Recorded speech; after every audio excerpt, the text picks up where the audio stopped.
জয় মা মৃত্যু সঞ্জীবনী, জয় মা। আমি শ্রী গুরুজি প্রদীপ গাঙ্গুলি। আমি আপনাদের সান্নিধ্যে এটি চমৎকারী বিদ্যা দিতে চলেছি, যেটি সচরাচর সকলের কাছে নেই। যাদের কাছে আছে তারা প্রয়োগ বিধি জানে না। আজকে যে মন্ত্র প্রসঙ্গে আপনাদের সামনে আমি চলে এসেছি সেটি হচ্ছে কি আদিবাসী সাবর মন্ত্র দ্বারা বশীকরণ প্রয়োগ, মানে বশীকরণ মন্ত্র, যেটি হচ্ছে আদিবাসী সাবর মন্ত্র দিয়ে আপনি প্রয়োগ করতে পারবেন। এটি হচ্ছে আদিবাসী সাবর মন্ত্র। যার কাছে আদিবাসী সাবর মন্ত্র আছে একমাত্র সেই এটি প্রয়োগ করতে পারবেন, অথচ সকলের পক্ষে এটি প্রয়োগ করা সম্ভব নয়।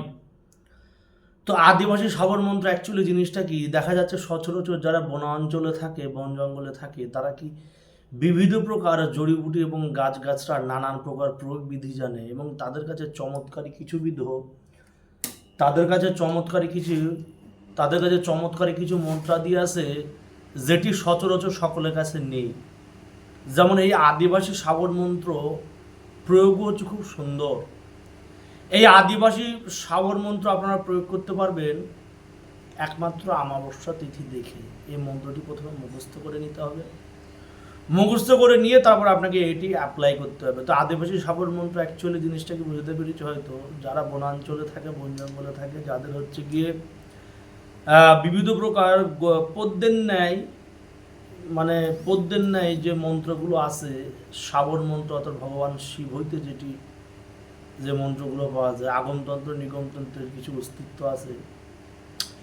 এই হচ্ছে কি সাবর মন্ত্র দ্বারা, আদিবাসী সাবর মন্ত্র দ্বারা বশীকরণ ক্রিয়া, মানে একমাত্র প্রতিটি মন্ত্রই তো অবলুপ্ত প্রায়, এবং প্রতিটি মন্ত্রই প্রায় অভিশাপপ্রাপ্ত। একমাত্র এই সাবর মন্ত্রটাই হচ্ছে অভিশাপপ্রাপ্ত নয়, যে কারণে যে কোনো সাবরী মন্ত্র প্রয়োগ করলে সেটি তৎক্ষণাৎ খাটে। এবং যেগুলো বীজক্ষরী আছে, এই কলিযুগে যত বীজ মন্ত্র আছে প্রতিটি বীজ মন্ত্র কিন্তু অভিশপ্ত। কোনো বীজ মন্ত্র সামান্য একটি খাটবে না।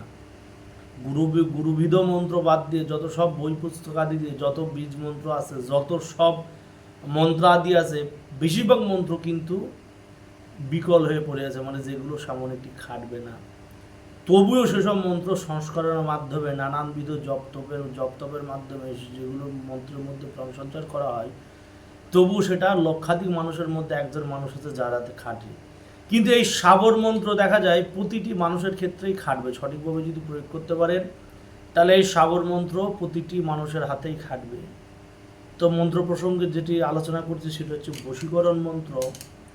তো এই বশীকরণ মন্ত্রটি আপনি কিভাবে অ্যাপ্লাই করবেন, প্রথমে প্রয়োগ বিধি বলবো এবং তারপর আমি মন্ত্র প্রসঙ্গে আলোচনা করব। প্রয়োগ বিধি হচ্ছে, এটি প্রয়োগ করতে গেলে আপনার অমাবস্যার দিন প্রয়োগ করতে হবে। কৃষ্ণপক্ষের যে কোনো শনিবার মঙ্গলবার মন্ত্রটি শ্মশানে যে আসন পেতে লাল বস্ত্র পরিধান করে উত্তর দিকে মুখ করে এটি ঘিরে প্রদীপ জ্বালিয়ে 7খানা ধূপকাঠি জ্বালিয়ে 7 কালীর নামে মাসানের নামে একটি ভোগ নৈবেদ্য চড়িয়ে তারপরে সেইখানে বসে উত্তরস্ব মুখ করে আপনি এই মন্ত্রটি মুখস্থ করে নেবেন।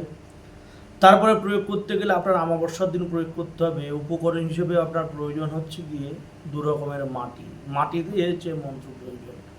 মাটি হয়ে খাঁটি এই যে ভূত, এই যে শরীর, মনুষ্য দেহ, মনুষ্য কায়া, পঞ্চতত্ত্ব ক্ষিতি অপ্তেজ মরুদ্ভম, এই পঞ্চতত্ত্ব দ্বারা নির্মাণ।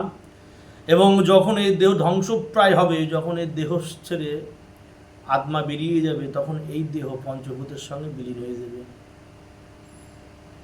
মাটির প্রতিমা ছাড়া যেমন মাটির প্রতিমা ছাড়া যেমন যে কোনো প্রতিমায় যেমন প্রাণ সঞ্চার সম্ভব না, ঠিক একই প্রকার এই মাটি, এই পঞ্চতত্ত্ব দিয়ে যে কোনো ক্রিয়া করতে গেলে সেগুলো ক্রিয়া সঠিকভাবে খাটে। যেমন হচ্ছে এই মন্ত্র প্রসঙ্গে আলোচনা করি, এই প্রয়োগ করতে গেলে আপনার 2 রকমের মাটির প্রয়োজন। একটি হচ্ছে গিয়ে মা শ্মশানকালী মন্দিরের হচ্ছে মাটি, শ্মশানকালী মন্দিরের ভিতরের মাটি, মা চরণের নিচের মাটি। এবং দ্বিতীয় লাগবে যেখানে মা শ্মশানকালী মন্দিরের, যেখানে হচ্ছে গিয়ে বলি দেওয়া হয়, হাঁড়িকাঠ যেখানে থাকে, সে হাঁড়িকাঠের গোড়ার মাটি।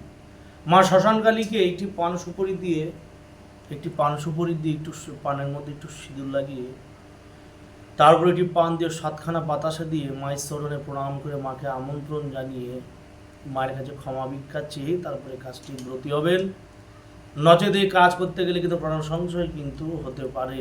যেসব মানুষকে, যেসব শিষ্যদের আমি মন্ত্রটি দিয়েছি, দেখা যাচ্ছে যারা এই মন্ত্রটি প্রয়োগ করেছে তারা দেখা যাচ্ছে যে মন্ত্র প্রয়োগের পর কারো জ্বর হয়েছে, কারো ভীতজনক পরিস্থিতির সৃষ্টি হয়েছে, শরীরে অকারণ গোটা শরীরে বেদনা, মানে কেউ মেরেছে, এমন পরিস্থিতি তাদের সৃষ্টি হয়েছে।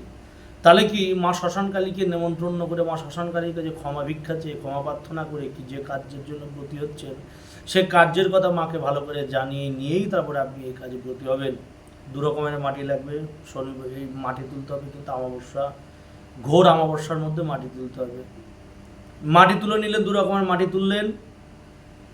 এবার আপনার প্রয়োজন হচ্ছে কি ভালো ভালো ভালো মার্গের, মানে একবারে পিওর লাগবে হচ্ছে আতর, লাগবে একটি শালু, লাগবে একটি শালু কাপড়ের টুকরো। এবার অমাবস্যার দিন কী করবেন, উত্তর দিকে মুখ করে যেভাবে আপনি মন্ত্র চৈতন্য করবেন একই প্রকার তদ্রূপ একটি আসন সাজিয়ে উত্তরস্য মুখ করে ধূপধুনো জ্বালিয়ে নিয়ে, ঘিয়ের বাতি জ্বালিয়ে নিয়ে 7টা ধূপকাঠি দিয়ে মাসান সহ 7 কালীকে ভোগ নৈবেদ্য দিয়ে উত্তর দিকে মুখ করে সে শালু কাপড়ের উপর 2 রকমের মাটি রাখবেন। রেখে যে মন্ত্রটি এখানে আছে এই মন্ত্রটি 51 বার পাঠ করবেন। 51 বার করে 51টি ফু দেবেন। দেওয়ার পর সেই মাটি সমেত, মানে যে মাটি আপনি 2 রকম মাটি নিলেন সেই মাটিটা দিয়ে একটি পুটুলির মতো বানাতে হবে। পুটুলির মতো বানাবেন এবং সেই পুটুলিতে আপনি অমাবস্যার দিন থেকে শুরু করবেন। পুটুলো বানাবেন। পুটুলি বানিয়ে প্রতিদিন রাত্রে, নিশা রাত্রে অর্থাৎ রাত্রি 12টার পরে প্রতিদিন হচ্ছে সেই পুটুলিতে একটু করে আতর লাগাবেন।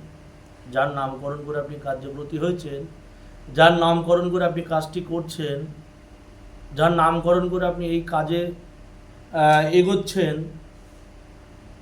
তার নাম করে প্রতিদিন কিছু কিছু করে আতর আপনি সেই পুটুলিতে দেবেন। তো মন্ত্র প্রসঙ্গ বলি, এইভাবে আপনি দেখবেন শনিবার থেকে পরের শনিবারের মধ্যে, 1 সপ্তাহের মধ্যে বা 3 দিনের মধ্যে যার উপর এটি প্রয়োগ করা হয়েছে সেই মেয়ে বা পুরুষ আপনার কাছে বাধ্যগত হবে, আপনার বশীভূত হবে। সে পৃথিবীর যে প্রান্তেই তার নাম উচ্চারণ করে তার একটি ছবি রেখে দেবেন। যেহেতু পৃথিবীতে একই নামের মানুষ বহু আছে, পৃথিবীতে একই নামের মানুষ বহু আছে। দেখা যায় আমাদের ক্ষেত্রে কিছু কিছু মন্ত্রাদি আছে যেখানে শুধু সেই শত্রুর নাম উল্লেখ করতে হয়। এবার আপনি যে শত্রুর নামে বানটি ছাড়লেন সেই শত্রুর নাম তো আরও অন্য মানুষের নামও হতে পারে। আপনি হয়তো যার নাম করে বানটি ছাড়লেন তার গায়ে না লাগে একটা নিরপরাধ মানুষের গায়ে বান লেগে গেল। তা সেই ক্ষেত্রে আপনি যখন বানটি ছাড়বেন যে কোনো ক্রিয়ার ক্ষেত্রে একটি ছবি অবশ্যই রাখবেন, যার উপর যে কাজ করবেন, বশীকরণ হোক বা যে কোনো শর্ট ক্রিয়ার যে কোনো কর্ম করবেন তার একটি ছবি রাখবেন এবং সেই ছবিতে চোখ দেওয়ার প্রাণ প্রতিষ্ঠা করার পর সেই ছবির উপর সে তন্ত্রোক্ত উপকরণ বা সেই ক্রিয়ার উপকরণটুকু রেখে তারপর আপনি কার্যপতি হবেন। অর্থাৎ এই ক্রিয়াটি করলে যার উপর আপনি চালনা করলেন ক্রিয়াটি তার উপরেই হবে। এবং এই কাজের ক্ষেত্রেও একটি ছবি রেখে দেবেন, সেই ছবিতে চোখ দেওয়ার প্রাণ প্রতিষ্ঠা করে নেবেন, করার পর আপনি চালান দেবেন। সে পুটুলিটা আপনার কাছে রেখে দেবেন এবং সেই ছবিটা শ্মশানে যেখানে ক্রিয়া করলেন সেখানে পুঁতে দেবেন। মন্ত্র প্রসঙ্গে আসি। মন্ত্র হচ্ছে কালী কালী মহাকালী, কালী যখন চলে 3 কোণা পৃথিবীর টলমল কলে, আসিয়া হনুমান টানিয়া মারিল ঝাপ, 1600 ডাকিনী আনসান করে, কার বর সিদ্ধগুরু শ্রীরামের বর, ইলিং কিলিং অটল সাহা,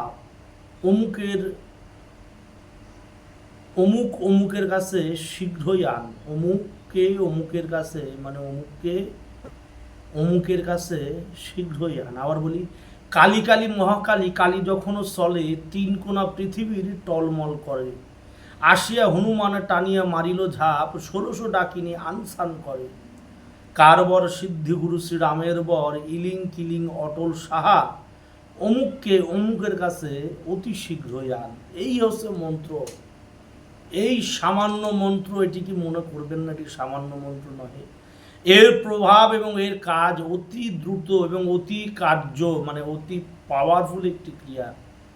এই মন্ত্র সঠিকভাবে প্রয়োগ করতে বলে যার উপর প্রয়োগ করবেন অবশ্যই তার উপর এটি কাজ হবে। আবার বলি, কালী কালী মহাকালী, কালী যখনও চলে 3 কোণা পৃথিবী টলমল করে, আসিয়া হনুমান টানিয়া মারিল ঝাপ, 1600 ডাকিনী আনসান করে, কার বর সিদ্ধিগুরু শ্রীরামের বর, ইলিং কিলিং অটল সাহা, অমুকের কাছে অতি শীঘ্রই আন। এই হচ্ছে মন্ত্র। যেভাবে যে নিয়ম কারণ বলেছে সেটি সঠিকভাবে প্রয়োগ করবেন, অবশ্যই কাজ হবে, অবশ্যই এটি কাজ করে সঠিকভাবে প্রয়োগ হবে। মায়ের নাম করে আমি আমার সামান্য উপস্থাপন সম্পূর্ণ করলাম। জয় মা, জয় মা মৃত্যু সঞ্জীবনী। অবশ্যই প্রয়োগ করবেন কাজ। জয় মা, জয় মা।